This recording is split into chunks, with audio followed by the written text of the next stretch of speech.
आज से करीब 5000 साल पहले कुरुक्षेत्र के मैदान में महाभारत की लड़ाई लड़ी गई। महाभारत के उस युद्ध को विश्व का प्रथम युद्ध भी कहा जाता है, क्योंकि शायद ही ऐसा कोई राज्य था जिसने इस युद्ध में भाग न लिया। उस काल में आर्यवत के समस्त राजा या तो कौरवों के पक्ष में थे या पांडवों के पक्ष में खड़े दिख रहे थे। इस युद्ध में कौरवों और पांडवों की लगभग 18 अक्षौहिणी सेना ने भाग लिया था, पर इसके अलावा अलग अलग राज्यों की सेना ने भी अपने अपने पक्षों का साथ देते हुए इस युद्ध को लड़ा था। आपको बता दें कि एक अक्षौहिणी सेना में 21,870 रथ, 21,870 हाथी, 1,09,350 सैनिक और 65,610 घुड़सवार होते थे। कहा जाता है कि पांडवों के पास 7 अक्षौहिणी सेना थी और कौरवों के पास 11 अक्षौहिणी सेना थी। इस युद्ध में अलग अलग राज्यों ने अपने अपने पक्षों का साथ दिया और इस तरह महाभारत की लड़ाई में लगभग 50 लाख योद्धाओं ने भाग लिया था। आप सभी तो युद्ध के परिणाम से परिचित ही होंगे, पर आप सभी के मन में यह प्रश्न जरूर आता होगा कि आखिर उन सारे योद्धाओं का भोजन कैसे तैयार होता होगा। आखिर इतनी विशाल सेना के खान पान की जिम्मेदारी किसने ली थी? और सबसे बड़ी बात कि रोज इतने योद्धाओं की मृत्यु के बाद तो काफी भोजन फेंकना पड़ता होगा। पर आपको ये जानकर हैरानी होगी कि युद्ध के किसी भी दिन किसी योद्धा को भोजन कम नहीं पड़ा और ना ही कोई भोजन फेंकना पड़ा।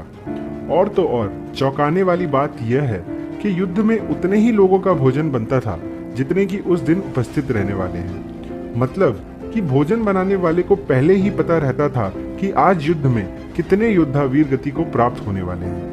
वीडियो में आगे बढ़ने से पहले आपसे निवेदन है कि अगर यह वीडियो पसंद आए तो वीडियो को लाइक करें, चैनल को सब्सक्राइब करें और बेल आइकॉन को दबाना न भूलें ताकि आगे भी आपको ऐसी ही जानकारी लगातार मिलती रहे।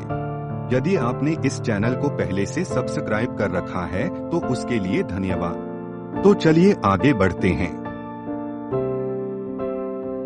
दरअसल महाभारत युद्ध में 2 व्यक्तियों ने प्रत्यक्ष रूप से युद्ध में भाग नहीं लिया था और वे किसी के भी पक्ष में नहीं थे। एक थे बलराम, दूसरे थे भगवान श्री कृष्ण की पत्नी रुक्मणी के भाई रुक्मी। लेकिन एक और राज्य था जिसके योद्धा युद्ध क्षेत्र में होते हुए भी युद्ध से अलग थे, और वो था दक्षिण का उडुपी राज्य। कथा अनुसार महाभारत के युद्ध में लड़ने के लिए उडुपी के महाराज को कौरव और पांडवों दोनों ने आमंत्रित किया। युद्ध का आमंत्रण स्वीकार कर उडुपी के महाराज सेना लेकर पहुंचे। यहां आकर उडुपी के महाराज ने देखा कौरव और पांडवों में दूसरे राजाओं को अपने पक्ष में रखने के लिए काफी खींचातानी चल रही थी।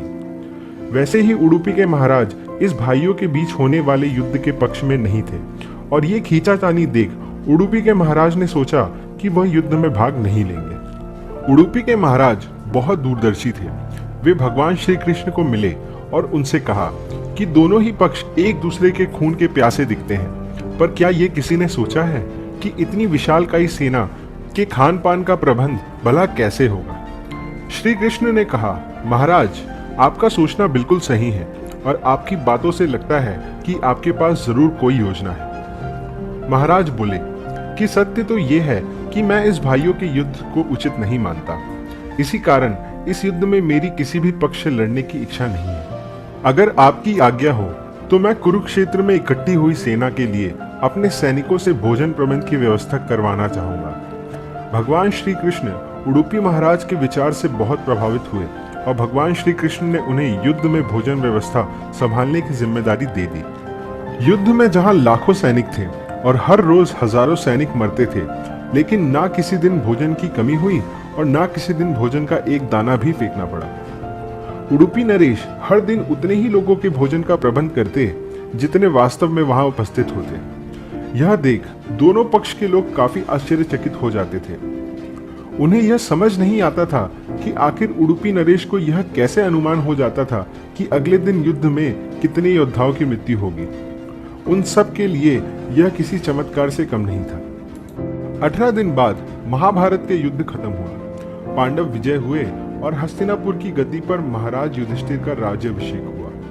महाराजा युधिष्ठिर के मन में भी यही प्रश्न था कि आखिर युद्ध के दौरान महाराजा उडुपी ने भोजन का ऐसा प्रबंध कैसे किया कि ना ही किसी दिन भोजन कम पड़ा और ना ही किसी दिन ज्यादा। एक दिन महाराज युधिष्ठिर ने दरबार में हाजिर उडुपी राज से यह सवाल पूछ ही लिया। फिर महाराजा उडुपी ने उल्टे युधिष्ठिर से यह सवाल किया कि धर्मराज, आपके पास 7 अक्षौहिणी सेना थी और कौरवों के पास 11 अक्षौहिणी सेना थी, यानी संख्या बल में दुर्योधन की सेना आपसे 1.25 गुना ज्यादा ताकतवर थी। एवं भीष्म पितामह, गुरु द्रोण, कर्ण जैसे महान योद्धा उनके पक्ष में होने के बावजूद भी आप जीते, तो उसका श्रेय आप किसको देंगे? तब युधिष्ठिर ने जवाब दिया, भगवान श्री कृष्ण को। तब महाराज उडुपी ने कहा, तो मैंने जो भोजन का इतना शानदार प्रबंध किया उसका श्रेय भी भगवान श्री कृष्ण को ही जाता है। युद्ध के दौरान मैं रात को शिविर में भगवान श्री कृष्ण के पास गिनकर उबली मूंगफली लेकर जाता था। मेरी दी हुई मूंगफली भगवान श्री कृष्ण खाते और जितनी मूंगफली वह खा लेते उसके 1000 गुना सैनिकों का खाना मैं उसके अगले दिन कम बनाता था। मैं यह मान लेता था कि अगर वासुदेव श्री कृष्ण 10 मूंगफली खाए तो मुझे अगले दिन 10,000 सैनिकों का खाना नहीं बनाना है, यानी कि 10,000 सैनिक वीर गति को प्राप्त होंगे। इस तरह मुझे श्री कृष्ण द्वारा यह पहले ही अनुमान हो जाता था कि अगले दिन मुझे कितने लोगों का खाना बनाना है, और इसी प्रकार युद्ध के किसी भी दिन ना ही किसी को भोजन कम पड़ा और ना ही भोजन का एक अन्न भी बर्बाद हुआ। कहते हैं कि इस युद्ध के बाद भगवान श्री कृष्ण ने उडुपी के सभी सैनिकों को यह आशीर्वाद दिया कि पीढ़ी दर पीढ़ी उनके हाथों में भोजन बनाने एवं प्रबंध करने की ऐसी कला होगी कि वो पूरे विश्व में अपनी कला से जाने जाएंगे।